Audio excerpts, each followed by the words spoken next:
Good morning or afternoon to everyone, and welcome to today's webinar. My name is Carissa Guaman, and I'm the Data Associate for the Social Compliance team at the Fair Labor Association. I'm very happy you could all join our discussion on practical steps towards living wages in supply chains. This webinar is part of a collaborative effort to share insights and practical guidance from the OECD Handbook on due diligence for enabling living incomes and living wages in agriculture, garment, and footwear supply chains. Today we'll hear from experts who will discuss living income and living wage in manufacturing and agriculture sectors, including human rights due diligence, measurement, advocacy, and policy. Before we begin, I wanted to take note that this webinar is being recorded, and we encourage you to ask questions through the webinar using the Q&A feature. We'll address as many as possible during the panel section.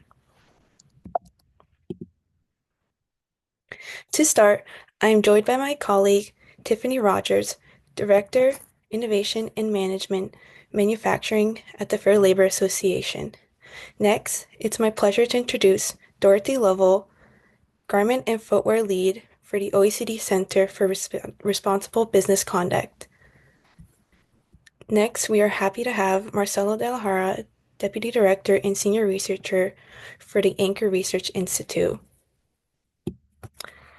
Joining us from Fashion Revolution, we have Delphine Williott, Policy and Campaigns Manager. And finally, we have Rachel Kepnes, Senior Manager, Supply Chain Social Impact from Patagonia. Here's a quick overview of today's agenda.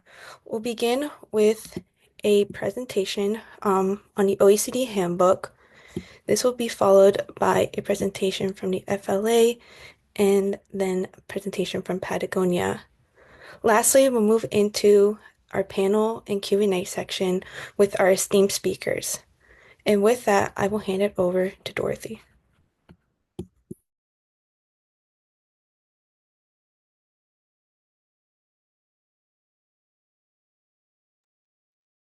Thank you, Carissa, and thank you to the FLA for co-hosting this webinar with us and obviously putting a lot of the graft into putting it together and inviting the speakers.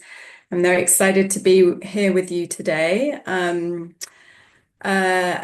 just present to you a little bit more about the handbook itself before we get into the main discussions.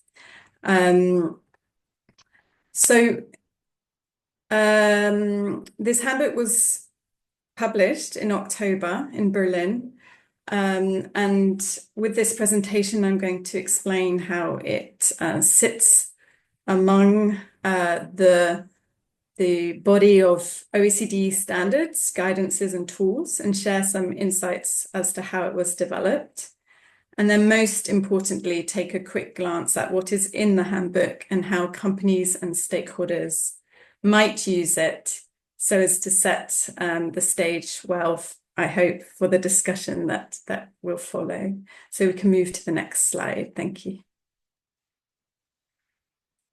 So first, a word on how OECD standards on RBC, responsible business conduct, apply to living incomes and wages, and how to use the OECD instruments and tools on responsible business conduct together for these impacts and risks.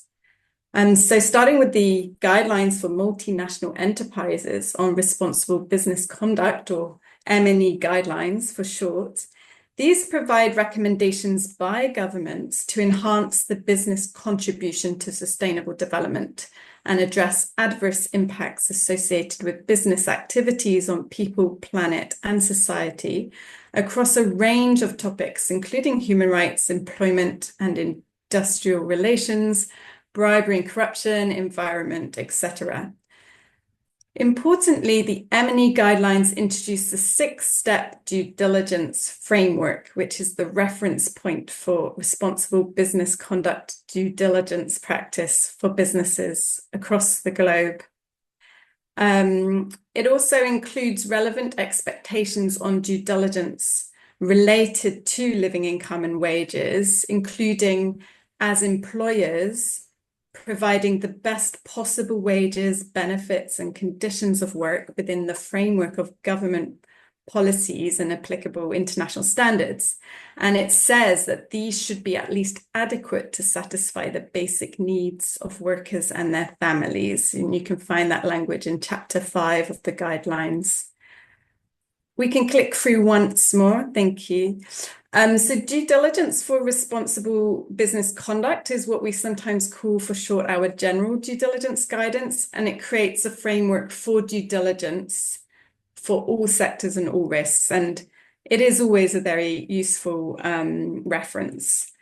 Then we have sectoral guidance. So you'll see on the slide now the garment guidance, and you can click through once more and should hopefully see the agricultural guidance. I focus on these two since the handbook itself was developed with those two sectors in mind.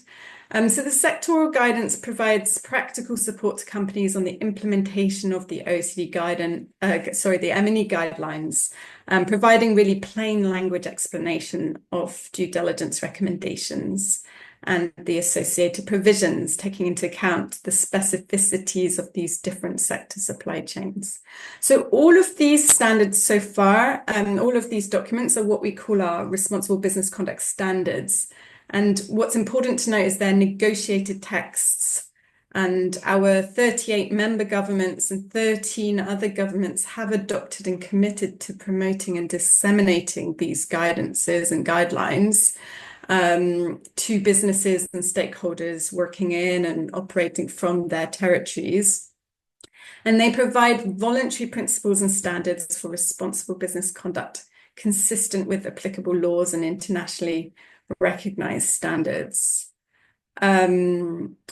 Then, and you can click through once more, and this is hopefully the last click through on this slide, we have a number of handbooks, including the one we're discussing today, which are business-focused tools to show how the due diligence principles that are in the standards can be applied to particular topic areas. To be clear, they're not new standards and they do not create new guidance or expectations.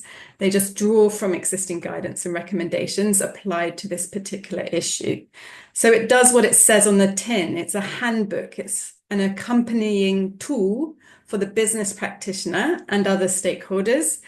And I should say, despite the handbook's length, it's about 70 to 80 pages, we hope that it will be a reference for practitioners working on living income and wages. You could think of it as a tool that can be dipped into and dipped out of. And we've also prepared a shorter brochure for easy reference, or perhaps as a better communication tool with important stakeholders. So how can we use these standards together? We normally recommend that companies go to their sectoral guidance, the most relevant sector first for due diligence. But of course, on living income and wages now that we have this handbook, we do hope that this will be a direct aid for companies. So we can move to the next slide. So a little bit on the handbook itself. And also a bit on process here. So, of course, the handbook, its intention is to guide companies on how to use those frameworks that I shared with you on the last slide, specifically for achieving living incomes and wages in global supply chains. And it follows the 6-step framework. I'll show you a little bit more what the handbook looks like on the next slide. It draws from and provides resources, examples. It emphasizes how engaging with stakeholders and other buyers can help the process. There's even a focus on kind of some more pragmatic considerations like reducing costs.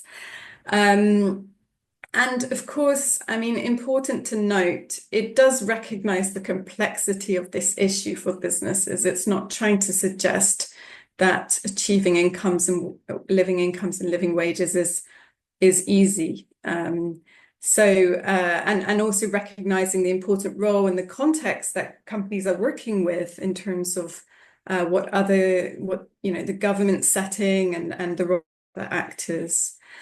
In terms of process, I mean, the development of this was part really of our ongoing work plan at the OECD Secretariat to develop practical tools to support companies to conduct due diligence. And we have other handbooks on topics like cocoa and deforestation.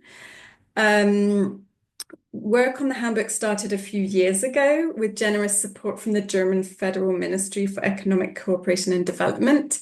And we were very fortunate to bring together a multi-stakeholder group of experts, including FLA, I should say, to support the drafting team in these initial stages.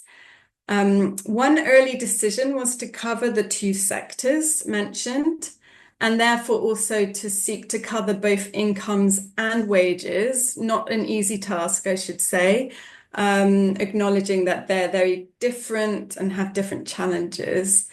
We also have an intention that whilst we focus on agriculture and garment and footwear sectors, that this handbook can be more broadly useful for companies working in other sectors. I mean, particularly those sectors that have manufacturing, for example.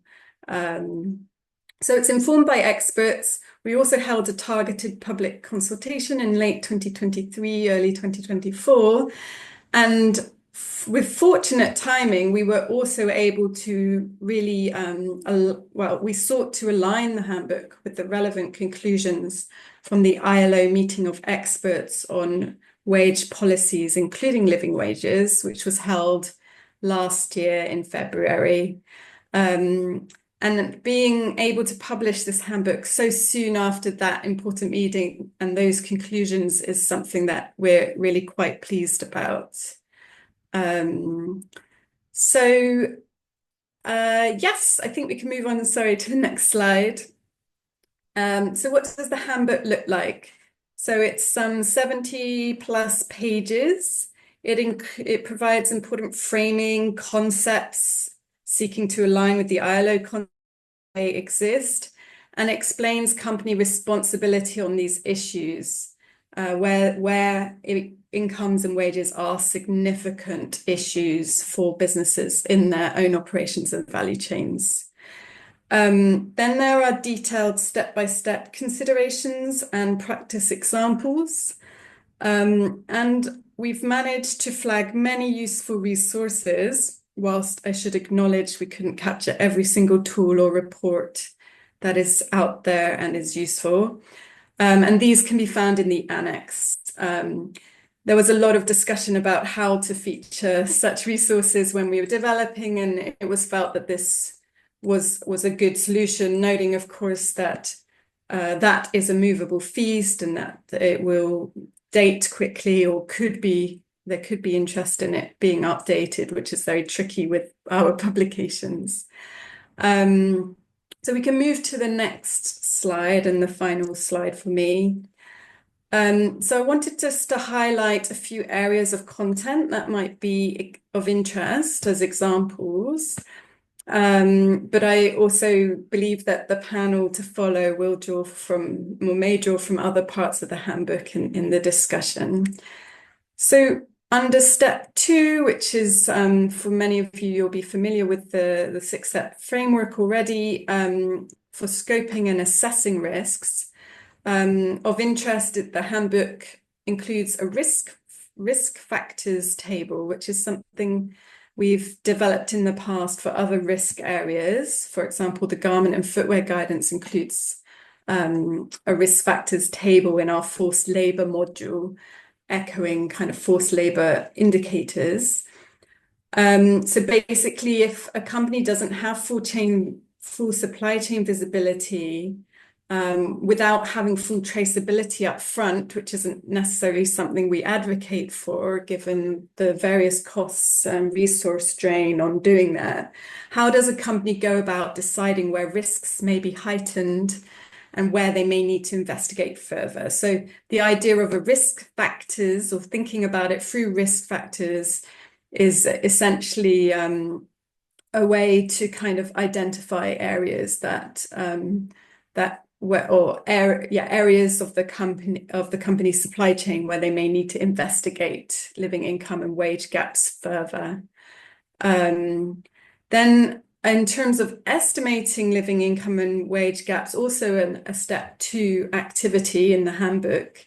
The handbook includes boxes and considerations for selecting benchmarks with reference to the ILO set of principles that living wage methodology should follow, which we're lucky enough to have since February last year.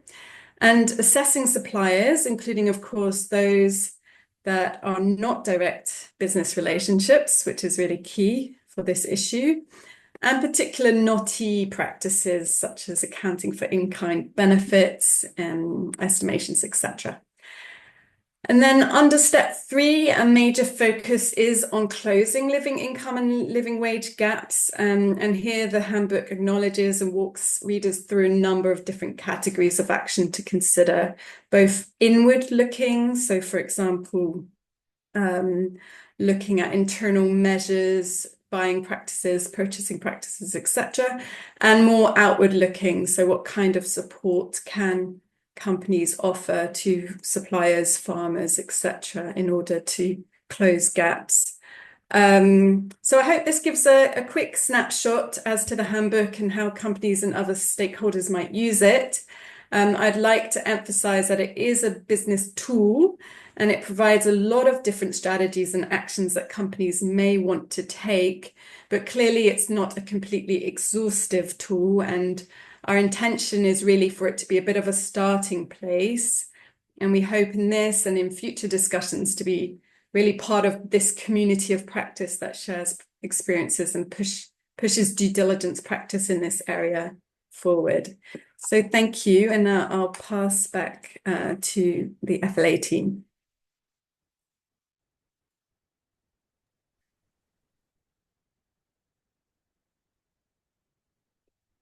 Thanks, Dorothy. And hi, everyone. I'm Tiffany Rogers. I'm the Director of Innovation and Development and Manufacturing for the Fair Labor Association. And I just want to acknowledge from Dorothy's presentation, it really was a Herculean effort to bring all of the guidance and expertise on living income and living wage together, and especially in the last year where we saw great progress from the ILO on recognizing the importance of living wage as a basic human right. This topic is rapidly developing, and we're really quite proud to be part of this effort. It's been a privilege to be part of OECD's informal experts working group on living wage and living income to help prepare this handbook for wider industries. And I really do mean it as an incredible privilege that I have a job that pays above a living wage, that I get to study living wages and advocate for them on behalf of workers who do not have that right. And we have to recognize that most of us on this webinar have the privilege of earning far above a living wage. And despite differences in opinion on how we get to close the living wage gap and how challenging it is and what obstacles we need to address, it's quite universal to want to earn more money, to improve one's life, to be able to provide more stability to our families, to invest in improvements in our homes, utilities, and modes of transportation. And many of us are familiar with the stress on what it means to feel like we can't afford groceries or pay that utility bill, to not be able to meet savings goals, or even to come to the realization that our savings could be completely wiped out by a climate disaster like a fire or a flood. The real elephant in this room is that the people that have the money to close the living wage gap are not on this call. The billionaire CEOs who eye what it takes to become a trillionaire are not here to learn what it means to ensure this basic human right is upheld in the supply chains that they profit from. So I really do want to thank everyone who showed up today to learn from OECD, Patagonia, Inca Research Institute, Fashion Revolution, and the Fair Labor Association, because we need you all in this discussion, and we need more people in this discussion as well. For those of you who don't know, FLA, we're a nonprofit stakeholder organization focused in the agriculture and manufacturing sectors to improve labor conditions. And we work with businesses, universities, and civil society organizations to address issues like living wage and fair compensation, forced labor, and health and safety, and all sorts of other labor issues. We can go to the next slide. So here you can just see, how FLA contributed to the OECD's handbook. We have tools and projects on living wages, and our organization has been dedicated to scaling these efforts, especially with our business members in the fashion sector. We've also strived to make our tools and guidance on living wage accessible, and you can see all of that in the OECD handbook or by going to our website. What I want to get to is Rachel's presentation. Rachel from Patagonia is going to talk next about how Patagonia works on living wage, how their program strives to follow OECD's six-step due diligence framework, and the progress that they've been able to make. And, some of you might be sitting here thinking, well, the company I work for or the company I work with is not Patagonia. And that's, probably true, but that's also not the point. Patagonia can only make so much progress on living wage before the realities of the current state of garment workers' wages halt their progress. And that gets even more challenging as they go upstream. And so Patagonia is on this webinar, not to show off what can be done when you're a company like Patagonia, but to share what they've learned and how they've been able to make that progress. So everyone here and everyone that listens to the recording can take that back and think about what could your company or your organization apply to improving wages and income for workers. So with that, I'm happy to introduce Rachel Kepnes, Patagonia Senior Manager in Supply Chain Social Impact, to talk more about her work. Thank you so much, Tiffany. I really, really appreciate that. And thank you so much for including us and inviting us to join this webinar. We are really excited to be speaking about the OECD handbook and our work on living wage implementation.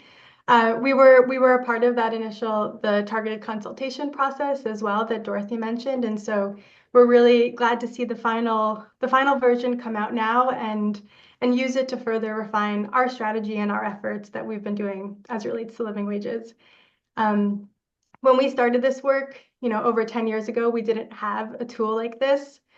We really benefited from working with organizations like the Fair Labor Association, like the Anchor Research Institute, and others that are working in this space. But we're also really glad now to have this specific tool that can help to give brands and other organizations shared language, shared principles for us to follow as we're approaching our work on living wages. And as you said, Tiffany, we can't do any of this alone. And we really, really have learned over the past 10 plus years the importance of collaboration. And we're really excited about how the handbook can help to facilitate that. We're also glad to see kind of the increasing focus on living wages by the OECD, the ILO, other international organizations, and that helps us within companies also elevate this topic to our leadership, and that's how we can help to drive impact. And it's also helpful, of course, with all of the legislation that we're seeing coming down the pipe. So we just want to acknowledge and recognize all the work that went into this handbook and that we're so grateful for it and how it can be useful for our work. Next slide. So as I said, we've been working on living wages for over 10 years. This is our living wage roadmap. If you could just click next, Carissa. Yeah, so this roadmap is aligned with the FLA's Fair Compensation Blueprint criteria. We were also glad to see that it's pretty well aligned with the OECD handbook. And before I kind of go into the details, we wanted to note how responsible purchasing practices are really embedded in every phase and every step of this work. And we really see RPP as the foundation of our living wage efforts. And we were glad to see that also reflected in the handbook. We recognize that as a buyer, our actions impact suppliers' ability to pay living wages. And so this is work we've been doing alongside with the FLA for many, many years.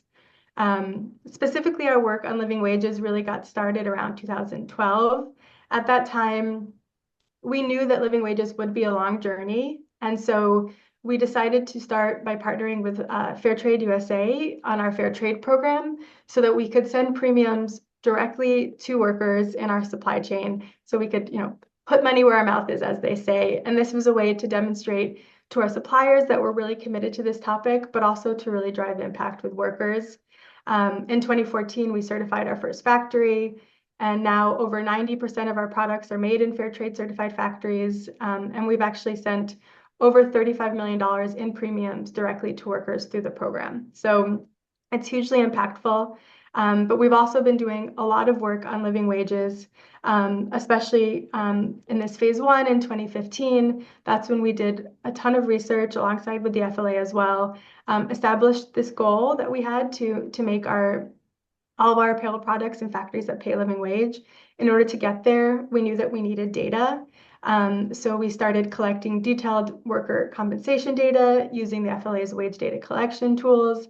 And we've continued to do our annual wage data collection since then. We also knew it was important to train suppliers in these concepts. And we started at that point thinking about strategies for pilots to close living wage gaps. And then as we moved into phase two of this work since 2018, we started doing different pilots to learn and to investigate different ways that we could close gaps in factories. Some are successful, some less so, but we've learned from all of them. During this period, we started communicating publicly about our work on living wages. Our living wage, we have a page on our website devoted to our living wage program that went live in 2021, and we update that annually. We've also started to explore methods for verifying living wage data on site at factories.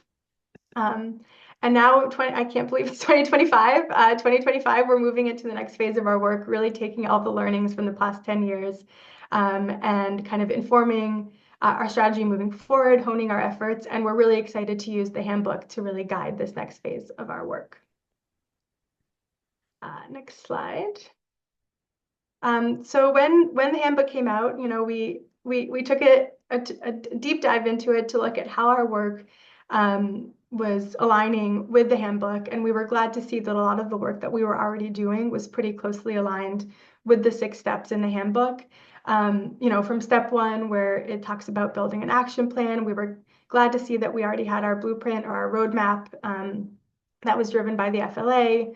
We also made our public commitments to living wages, and so we saw that we had built some good policies and management systems in this area. The next step on identifying and assessing gaps, we did a lot of work to scope the factories that we would collect wage data from, to select the FLA tool to collect data, and also to select the anchor living wage benchmarks as the benchmark that we use for our living wage gap analysis. For step 3, we were really looking a lot, as I said, with our responsible purchasing practices, looking internally, looking at our open costing tools and how we can help to facilitate and help to close gaps ourselves. And then also trying out those pilots, as I mentioned, trying out different strategies to help to close gaps at specific factories. Step 4 and step 5, I'm going to go into a little bit more detail in the next slide at the FLA's request to kind of talk a little bit what we're doing in that area. So I'll just highlight lastly step 6, which is where we really see the need for cooperation and collaboration across the industry, but also with other stakeholders like government. And we have published a public letter, for example, to support raising the minimum wage in Bangladesh. And we really see collaboration as absolutely crucial for this work.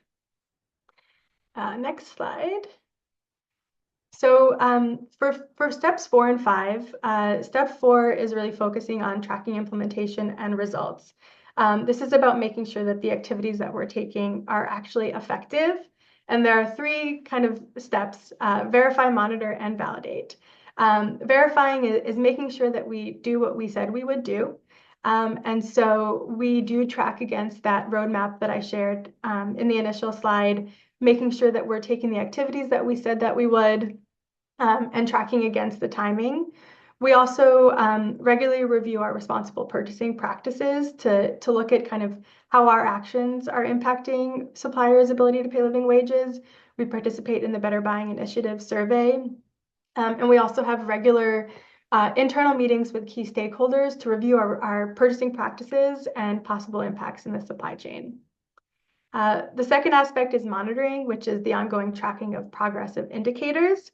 And this is really where we're looking at our annual wage data collection and our annual wage, living wage gap analysis.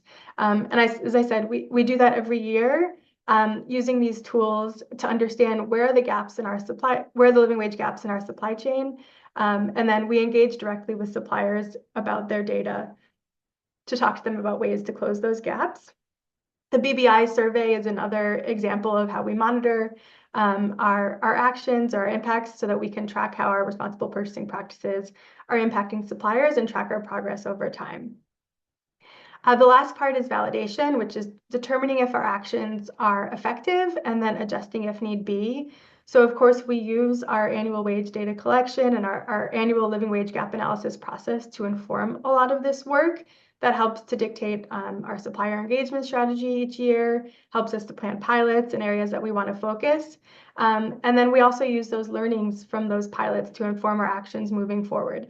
As I said, some pilots are effective, some are less so, and so we use those learnings to kind of adjust and think about how we can proceed from there.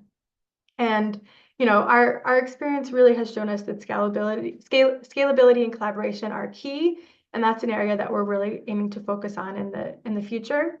And then lastly, of course, the worker voice. So we do our own worker surveys, also through Fair Trade USA, to collect information from workers to understand their needs and how our programs can better address them. If you could click, Chris. Great. So step 5 is about communicating your commitments and actions. And as I've said, we've had our public-facing living wage page on our website since 2021. There's extensive details in there about all of our efforts around living wages, about the phases of our blueprint, about the work, the pilots we've done, the work we've done to date. And we update that on an annual basis with information from our living wage gap analysis. We're also communicating with stakeholders through worker interviews as part of pilots related to verification, and to get information directly from workers about their impressions of wages and living wages as well. And I have a little screenshot of our living wage page there at the bottom, and you can see that our definition aligns also with the GLWC definition of living wages.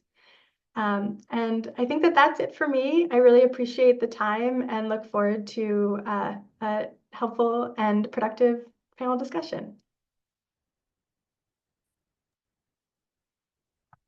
Thanks, Rachel. That was a really great overview, and really appreciate sharing all the insights that you have in working on the living wage program at Patagonia.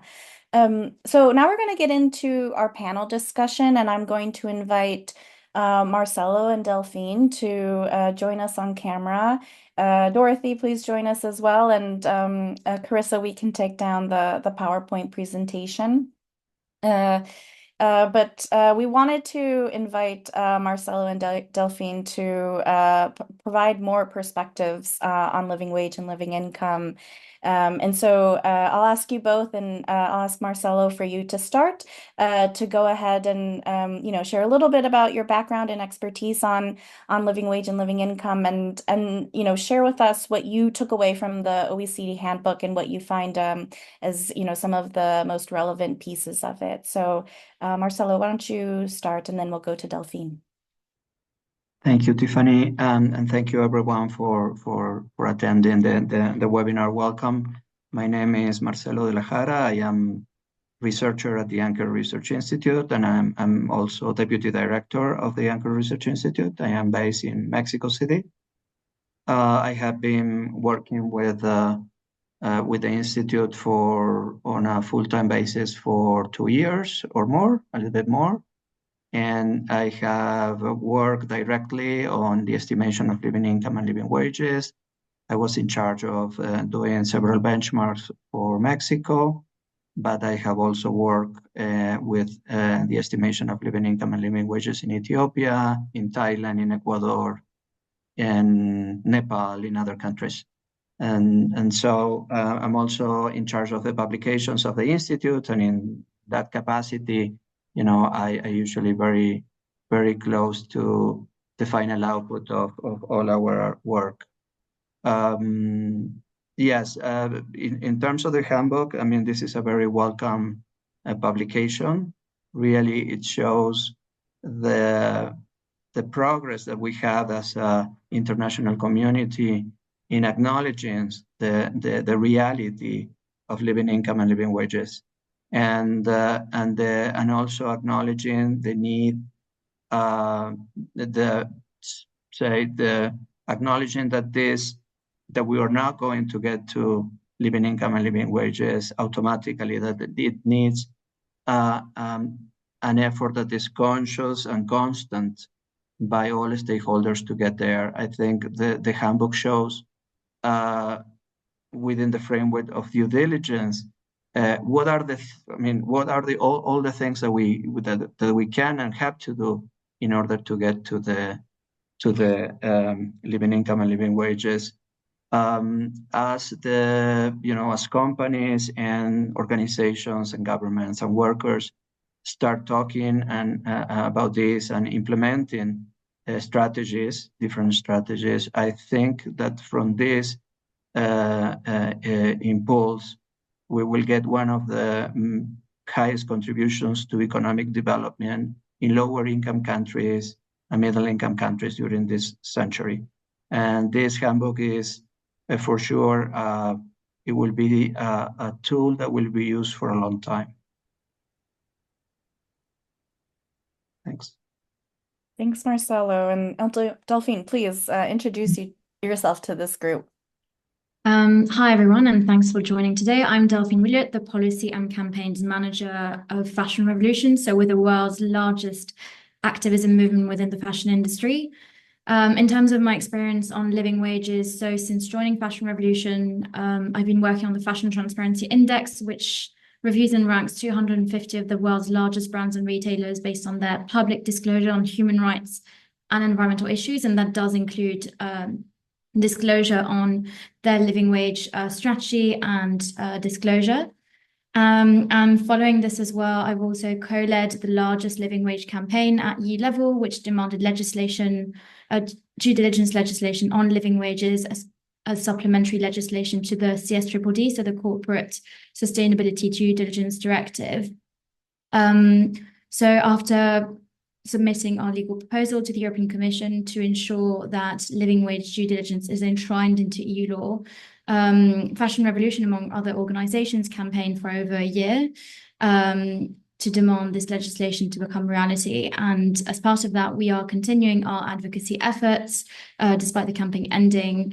And we're really hoping to still push the EU to have strong wording around due diligence on living wages as part of that, included in the CSDDD.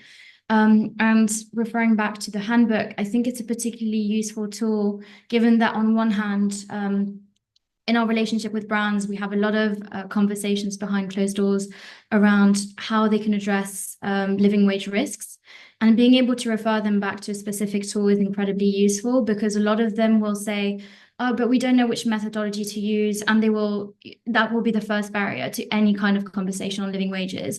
So being able to present them with a very comprehensive tool and handbook is really addressing the first question that we get from brands. We don't know where to start. Secondly, I think having read it a few times, it's been really useful to see how comprehensive it is, especially addressing so many risks and having a gender lens included, given that most government workers are women, and also ensuring that informal workers are included in the strategy or included in the handbook, I think was a very welcome aspect or within the handbook. So on one hand, I think it's very useful for brands, given that I think based on our research, only 28% of brands disclose, in the brands that we reviewed as part of the FTI, disclose that they have a living wage strategy in place. So again, it really shows that this type of handbook is incredibly useful for the industry.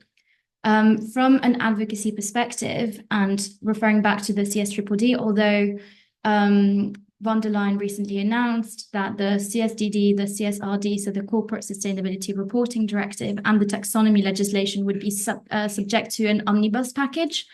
So we know that there may be some changes into what the legislation will look like, but that doesn't mean that we cannot refer back to the handbook as an incredibly useful tool that the Commission should promote as part of its guidance to businesses, given that as part of the CSDDD, the European Commission committed to submitting some guidelines.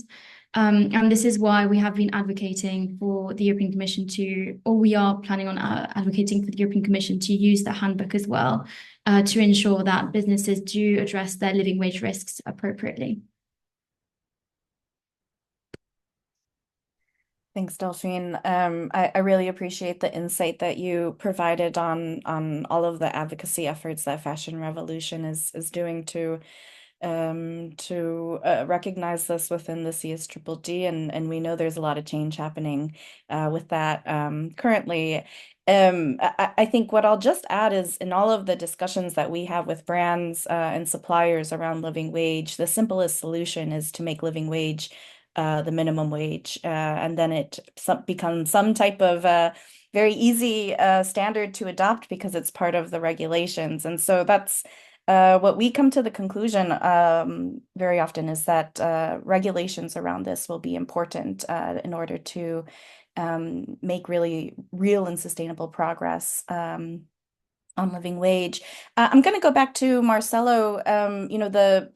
The great wealth of knowledge that you have coming from your background and doing extensive research on living wage and living income in both garment and agriculture sectors is, part of the reason you're part of the Anchor Research Institute. But even before that, you were doing work on the Global Living Wage Coalition, Living Wage Estimates, which is the Anchor Research Institute's great accomplishment, and the GLWC Action Network is also a group that the FLA is part of.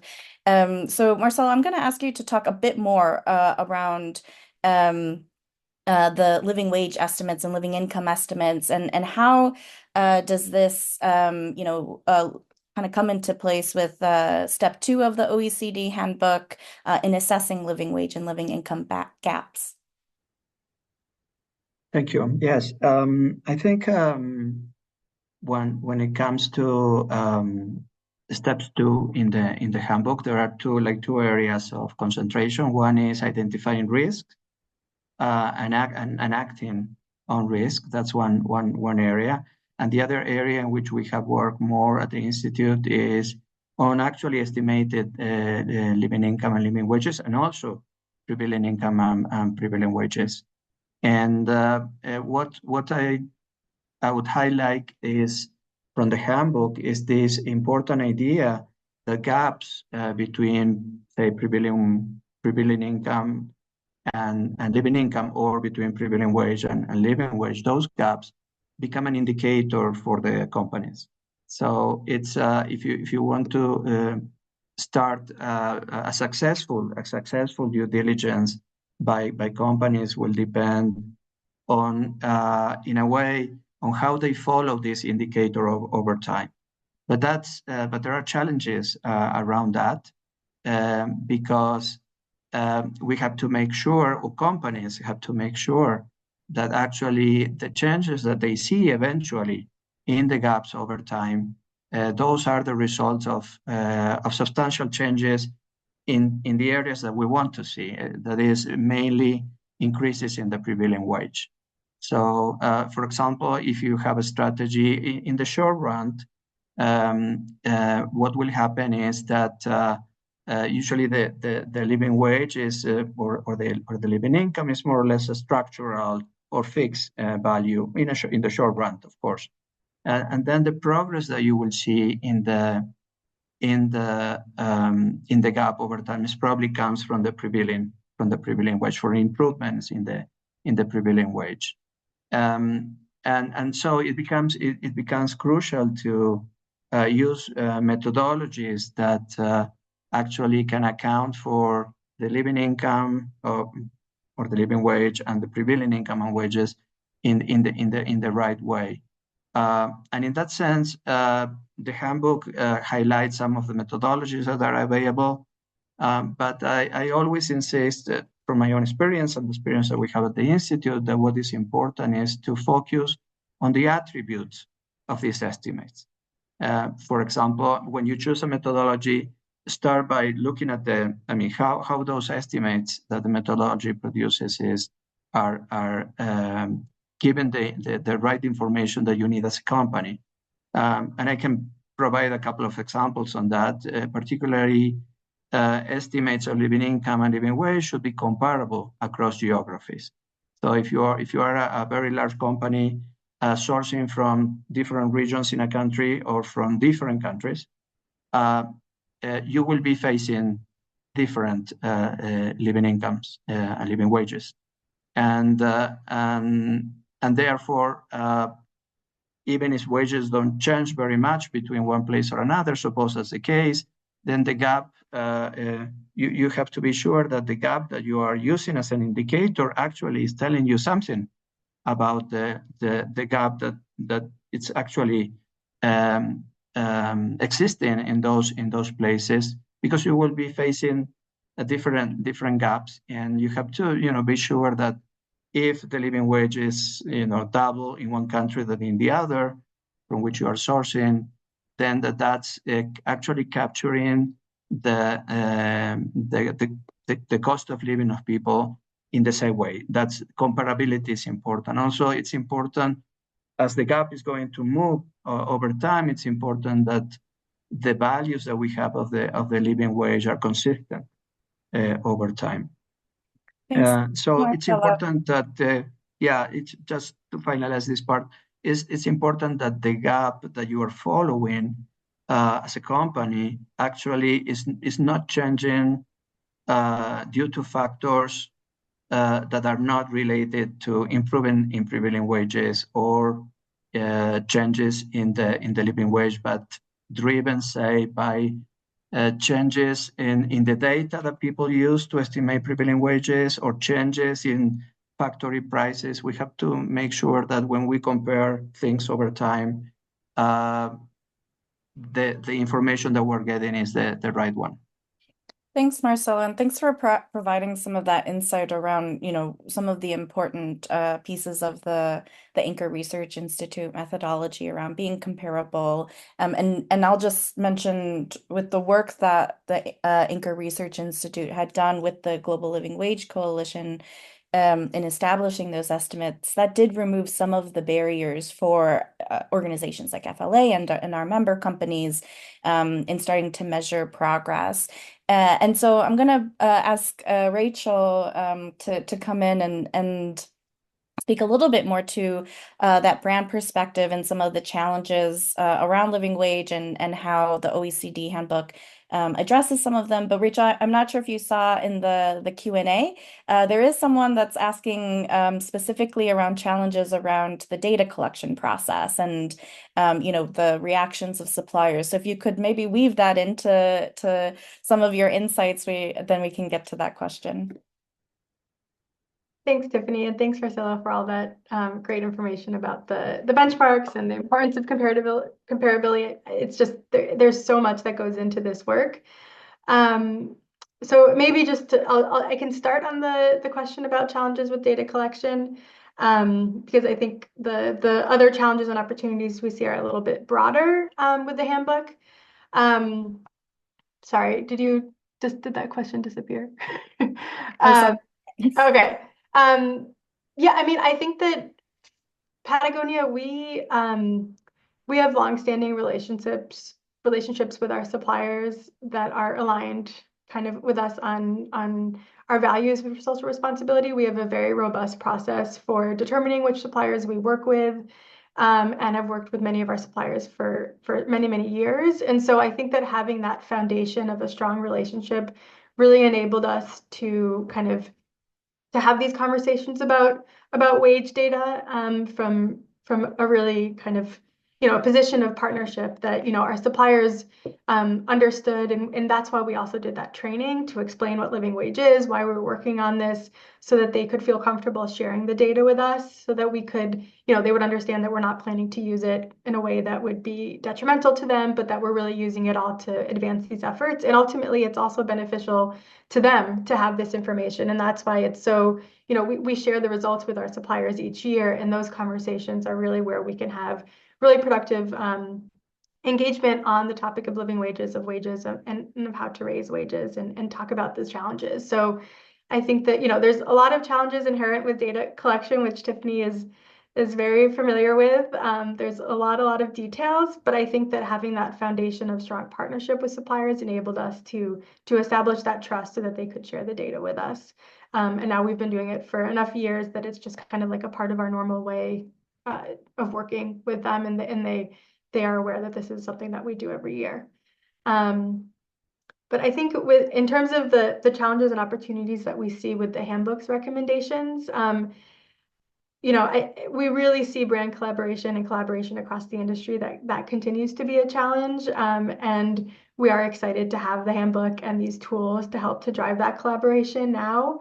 The other, big challenge that we see is that government engagement piece, as you said, Tiffany, or someone. If living wages was the minimum wage, then there would be a very different conversation. So I think that government engagement piece is something that we're continuing to, and the work the Fashion Revolution is doing is great. And we are kind of seeing, with the changing political environment, curious kind of what that will do to these conversations. But we also see that as an opportunity coming out of the handbook and having this as a tool. And I think the big opportunity that I also discussed previously is around responsible purchasing practices. We really appreciate that the handbook and the tool puts RPP at the heart of these efforts to promote living wages, and that's something that we've been engaging on with the FLA and internally, and this is a way for us to continue to highlight our work on RPP, and we're hopeful that having it in the handbook will also kind of bring other brands and other organizations to see the importance of RPP as it relates to living wages, and to kind of further embed those two concepts and how they can really are interrelated and how they can support each other. Thanks, Rachel. I appreciate that. And we've got just about 5 minutes left. So I want to get to Delphine. Delphine, please talk to us more about what Fashion Revolution is doing to advocate for living wage. And then we'll go to Dorothy and we'll wrap up. Yes, so I mentioned our Good Clothes Fair Pay campaign, which really launched our living wage work. So it took place in a couple of years ago, 2022, where we basically decided as a coalition of organizations, including Human Rights Watch, Clean Clothes Campaign, Fair Trade International, and so on, to come together and draft a legal proposal to enshrine living wage due diligence into EU law, as part of a process called the European Citizens Initiative, which is basically a campaign that you submit to the Commission, you submit a legal proposal, and once they give you the green light, you have to collect 1 million signatures. So Fashion Revolution led this campaign for over a year. And although we didn't meet the 1 million signature target, we did get a lot of engagement from policymakers and from other organizations, as well as pushing for some of the inclusion of our legal proposal within the CSDDD, so the Corporate Sustainability Due Diligence Directive. So that was a huge win for us as part of this campaign, is that ultimately we really wanted to push for strong language in the Due Diligence Directive in terms of living wages. So that was the first step. Now we know that, as I mentioned before, there is renegotiation around the CSDDD, the CSRD, and the taxonomy legislation at EU level.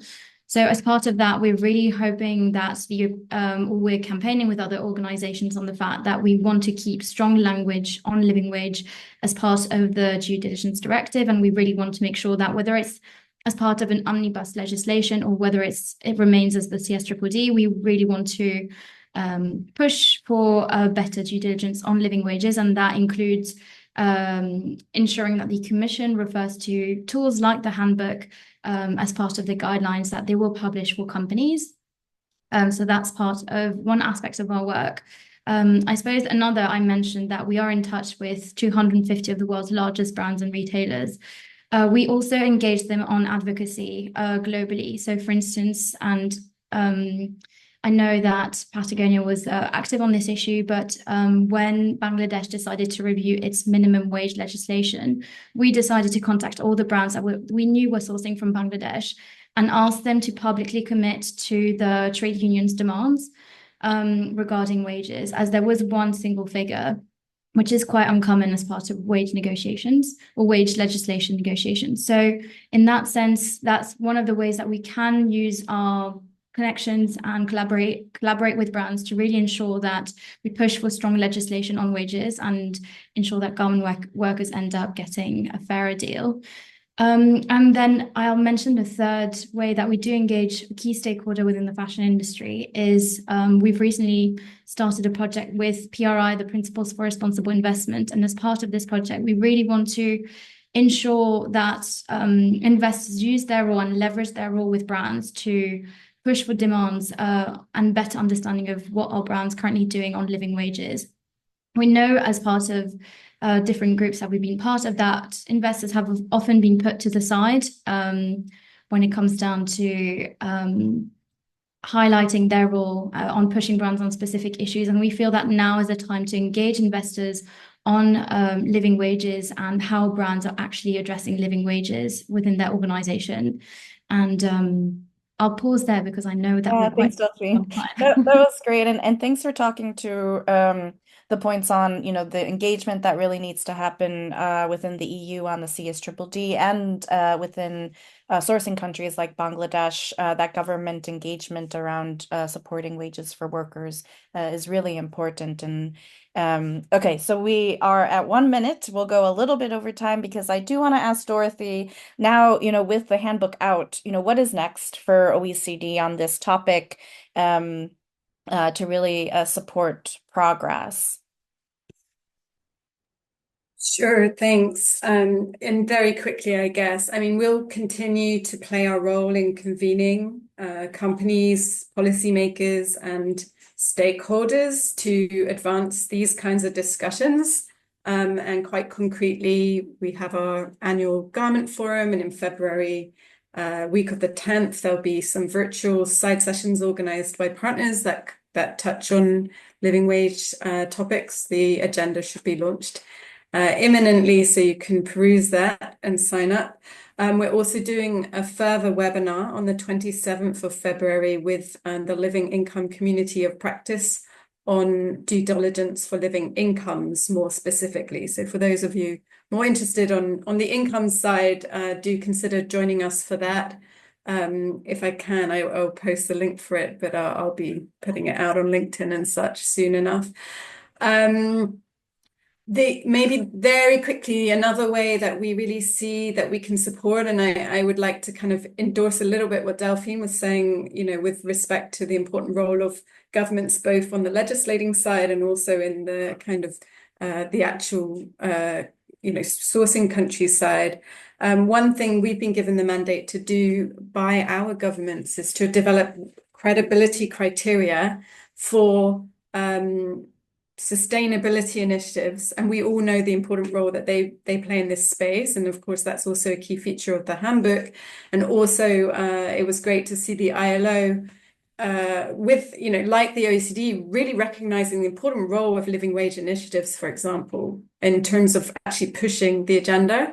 But of course it's also, there's a need for some clarity about which initiatives are doing what and how they support companies, what they do and what they don't do. And that's something we've got over 12 years experience working with sustainability initiatives with respect to alignment with due diligence. And really we're going to have, through our work with that and our continued alignment assessments, I should note, of course, FLA is currently doing one yourselves. So we hope to really give a bit more clarity to this place and play our own role in supporting companies and knowing which methodologies, which initiatives will actually support them as well. Thanks so much, Dorothy. Carissa, let's bring up our last slide so we have some information to share with everyone who's still on. Thank you so much to our panelists. We will skip our last questions around what you recommend for businesses to adopt, but if you have some a written response on it, we'll ask you to share it with us and we'll include it in the follow-up with the recording so people can see the advice that you have on this. But what I just wanted to mention is, again, there's the QR code for the OECD's Living Income Living Wage Handbook. You can contact FLA if you want to learn more information on our fair compensation program. Also go to the websites of OECD, Fashion Revolution, Patagonia, Anchor Research Institute as well. And then that QR code below the OECD handbook is to register for the FLA's side session. And there's a couple questions around pilots and case studies on living wage. That side session will be on the projects that we've been doing in Vietnam and Bangladesh. And so please register for that event on February 14th. I also want to acknowledge there were a few questions we couldn't get to in the Q&A and one specifically on grievance mechanism. So we'll try to address that question within the follow-up as well. And with that, I really appreciate everyone joining today and staying on a couple minutes later. Thank you so much to our panelists and to the FLA team for this for coming together for this webinar. And I hope everyone learned something today, can take something back on, what it means to work on living wage, living income, and really to support workers who really need that basic human right. So with that, thanks again, and I hope everyone has a good rest of their day.